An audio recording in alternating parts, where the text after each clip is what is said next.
తల్లులందరూ ఒకటే. తల్లులందరూ కూడా పిల్లల్ని ఎంతో బాగా చూసుకుంటారు.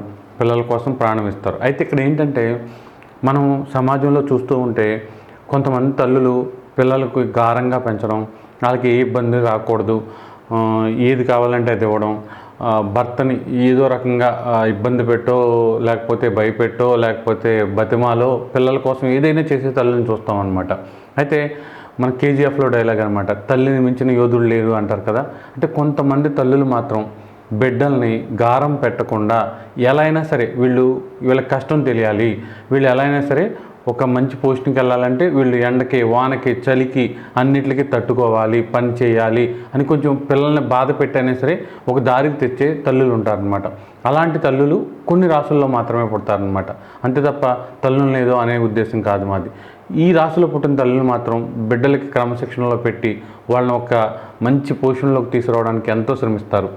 ఆ రాశుల వారు ఎవరంటే మేషరాశి వారు, అలాగే వృషభ రాశి వారు, కర్కాటక రాశి వారు, సింహరాశి వారు, అలాగే వృశ్చిక రాశి వారు. ఈ రాశుల్లో పుట్టిన తల్లులు ఖచ్చితంగా పిల్లల్ని గట్టిగా కష్టపెట్టైనా సరే మంచి స్థాయికి తీసుకొస్తారు.